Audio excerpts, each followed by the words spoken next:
आला हजरत कहते हैं और कोई गैब क्या, तुमसे नेहा हो भला, जब न खुदा ही छुपा तुम पे करोड़ों दुरूद, जब न खुदा ही छुपा तुम पे करोड़ों दुरूद। और वो जो न थे तो कुछ न था, वो जो न हो तो कुछ न हो, अरे जान है वो जहान की, जान है तो जहान है। आइए मेरे अजीज, मैं अपनी 10 मिनट की गुफ्तगू में आप तमामी हजरात को अपने आकाए करीम सल्लल्लाहु ताला अलैहि वसल्लम का मकाम और मर्तबा बताऊं, और गुलामों में आपको बताऊं कि आका का अदब किस तरह से किया जाता है।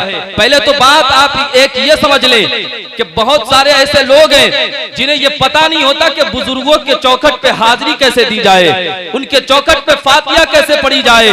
बहुत सारे ऐसे लोग बड़े बड़े दरबार में चले जाते हैं लेकिन खाली हाथ लौट के चले आते हैं, इसलिए कि उनका कशकोल सीधा नहीं होता है, कुछ लेने के लिए बर्तन को सीधा करना पड़ता है, अदब को मलहूज खातिर रखना पड़ता है। वरना आपको क्या पता है उर्से हफीजी में जो भी अकीदत लेके आया है, मैं ये यकीन से कहता हूं अगर उसका अदब मलहूज खातिर है, सरकार अब्दुल हफीज किबला की नजर उस गुलाम पे पड़ी है। अगर अदना है तो आला हो गया है, गुलाम है तो आका हो गया है।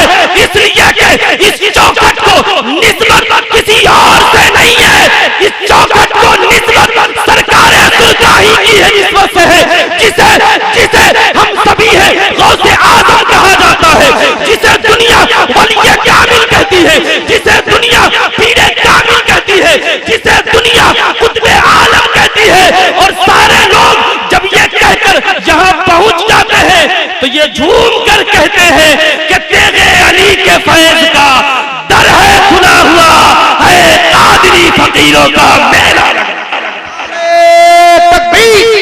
नारे रिसालत मसलके आला हजरत उर्से मुक़द्दस। सामाईन हज़रात, ये प्रोग्राम आप इस्माइली एजेंसी की जानिब से समाअत कर रहे हैं। इसलिए मेरे अजीजों, बेअदब होके ना खड़े हो, अदब गाहेस्त ज़ेरे आसमां अज अर्श नाजुक तर नफसे गुम करदा मी आयत जुनैदो बायजीदी जा। नबी की महफिल में बैठे हैं, आप खड़े होकर सुन रहे हैं, ये अदब के खिलाफ है। अदब को मलहूज खातिर रखे। किसी ने कहा था कि हाँ, जमीन पे एक ऐसी बारगाह है जो अर्श आजम से भी ज्यादा तर नाजुक है, उसे मदीना शरीफ कहा जाता है, उसे दरबारे रसूल कहा जाता है। किसी ने आला हजरत से पूछा कि आला हजरत, नबी के चौखट पे जा रहा हूँ हाजिरी लगाने के लिए, क्या मैं नबी के चौखट को चूम सकता हूँ, हुजूर के रोजे के जाली को चूम सकता हूँ? मेरे आला हजरत ने कहा, तेरी जबान इतनी अच्छी नहीं है, तेरी जबान इतनी पाक नहीं है कि तू अपनी जबान से मेरे नबी के पाक रोजे को चूम सके। अदब तो यह है कि यहाँ सुल्तान महमूद गजनवी जैसा बादशाह आता है तो फकीरी लिबासा ओढ़ के आता है और कंधे पे गठरी लेकर आता है। पूछने वाले कहते हैं कि सुल्तान महमूद गजनवी, तू तो दुनिया के लिए बादशाह है, लेकिन यहाँ फकीरी का लिबासा क्यों ओढ़ा है, यहाँ सर पे गठरी क्यों रखा है? तो सुल्तान महमूद गजनवी कहता है कि गजनवी गजनवी के लिए बादशाह है, ये दरबारे रसूल है, जहाँ जो भी आता है वो गुलाम बन के आता है और अपनी जबान में कहता है कि जो पाए नजर होश में आ, कुवे नबी है, आंखों के बल चलना भी यहाँ बेअदबी है, आंखें के बल चलना भी यहाँ बेअदबी है। और जब दरबारे रसूल के करीब होते हैं तो करीब होकर कहते हैं कि जन्नत से नहीं खींचो, नहीं जाता, नहीं जाता, हम छोड़ के आका का मदीना नहीं जाता, हम छोड़ के आका का मदीना नहीं जाता। ए जोश मदद कर, दरे अहमद पे गिरा दे, दरबान कहे उठ तो कहूं उठा, दरबान कहे उठ तो कहूं उठा नहीं जाता। अगर नबी से प्यार है तो दोनों हाथ उठाकर कहिए या रसूल अल्लाह, बोले ना या रसूल अल्लाह। मेरे आका देख रहे हैं मेरा कितना गुलाम यहाँ पे हाजिर है। ये मेरा ईमान है, ये मेरा अकीदा है कि मेरे आका हमारी महफिलों में आते हैं, क्योंकि हमने ही लोगों को बताया है अन्नबिय्यु औला बिल मुमिनीना मिन अनफुसिहिम, नबी हर मोमिन के जान से ज्यादा करीब है। तो बताओ तुम्हारे आका तुम्हारे जान से ज्यादा करीब है, तुम मसलक के इमाम अहमद रजा के मानने वाले हो, फिर महफिलों में आकर बेअदबी क्यों हो रही है? फिर महफिलों में आकर बेअदबी का मुजाहरा क्यों किया जा रहा है?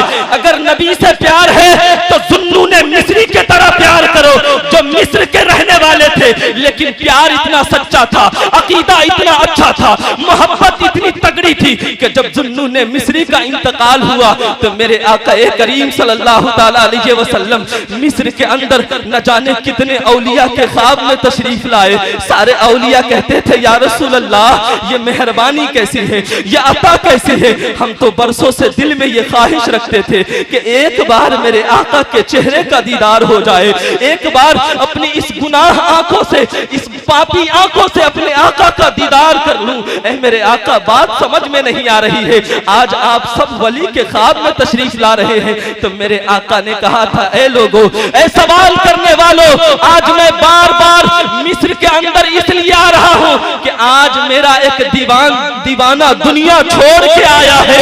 मैं बार बार मदीना से मिस्र इसलिए आ रहा हूं कि मैं आता रहूंगा, मेरे जुन्नून मिस्री का हौसला बढ़ता रहेगा, और जब कब्र में जाएंगे तो फरिश्ते देखकर ये कहेंगे कि यहाँ आने वाला कोई और नहीं है, नबी का दीवाना आ रहा है।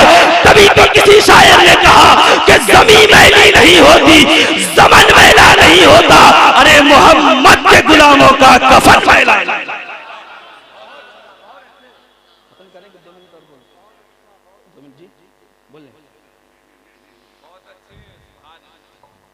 अभी तक आप नहीं बोले, जरा दोनों हाथ कहिए या रसूल अल्लाह। नहीं सभी लोग कहिए दोनों हाथ उठाकर या रसूल अल्लाह। हाँ सुने, अदब को मलहूज खातिर रखे। देखे मेरे अजीजों, इस्लाम का सबसे बड़ा दुश्मन मदीना शरीफ आया। किस बात के लिए? ये राज जानने के लिए कि मुसलमानों के पास कौन सी ताकत है, मुसलमानों के पास कौन सा हथियार है कि मुसलमान जंग जीत जाता है, मुसलमानों की फतह हो जाती है। जब मदीना के हुदूद के अंदर कासिद आया, इस्लाम का दुश्मन आया, तो क्या देखता है? एक जगह है जहां भीड़ लगी हुई है, लोगों का हुजूम है। उन्होंने पता किया कि यहाँ क्या बात है, भीड़ कैसे लगी है?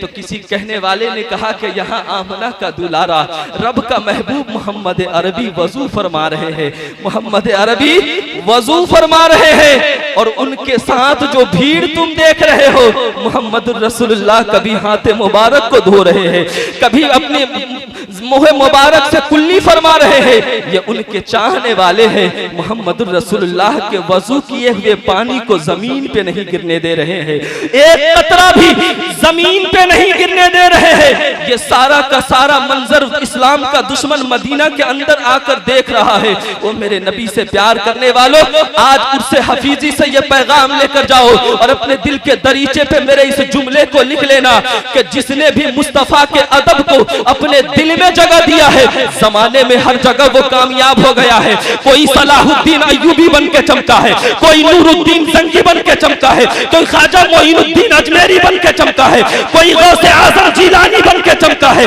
कोई आला हजरत इमाम अहमद रजा खान फाज़िले बरेलवी बन के चमका है, कोई गौसुल आलम तारिकुल सल्तनत सरकार मखदूम सिमना बन के चमका है, कोई हम सभी है गौसे आजम सरकार दादा तेगे अली बन के चमका है। और नेउरा में जो भीड़ लगी है, ये भीड़ किसी और वजह से नहीं है, ये तो मुस्तफा के प्यार की वजह से है कि अब्दुल हफीज जब तक जिंदा रहे मुस्तफा से प्यार करते रहे, और जब दुनिया से चले गए तो करोड़ों लोग अब्दुल हफीज से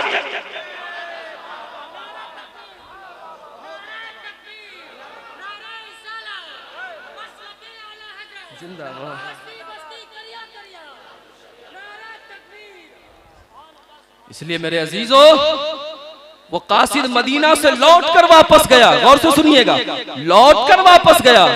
कहा लौट कर चले आए, कोई खबर नहीं लेके आए। कहा खबर लेके आया हूं ना। क्या लाए हो?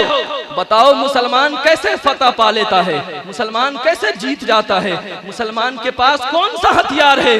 तब उस कासिद ने कहा था, मैंने मुसलमानों के आका को देखा है, मैंने मुसलमानों के रहनुमा को देखा है, मैंने बानिए इस्लाम को देखा है। मैंने क्या देखा कि मुस्तफ़ा करीम वजू फरमा रहे थे, उनके जितने चाहने वाले थे सारे के सारे चारों तरफ से मुस्तफ़ा करीम को घेर कर खड़े थे। मुस्तफ़ा वजू फरमा रहे थे। जब सारे लोग हट गए तो मैंने अपनी इस नजरों से देखा है कि एक पानी का कतरा भी जमीन पे नहीं गिरा हुआ था। मैं समझ गया कि जिस कौम के लोग अपने आका से इतना प्यार करते हो, इतना प्यार करते हो कि उसके जिस्म से लगे हुए पानी को जमीन पे ना गिरने दे, वो कौम मुस्तफा का खून का एक कतरा भी जमीन पे कैसे गिरने देगा। अगर कोई नबी की शान पे उंगली उठाएगा तो नबी का दीवाना उसके सर को तन से जुदा कर देगा और पुकार कर कहेगा, लब्बैक या रसूल अल्लाह, लब्बैक या रसूल अल्लाह। अरे बोलो दीवानो, लब्बैक या रसूल अल्लाह, लब्बैक या रसूल अल्लाह, लब्बैक या रसूल अल्लाह।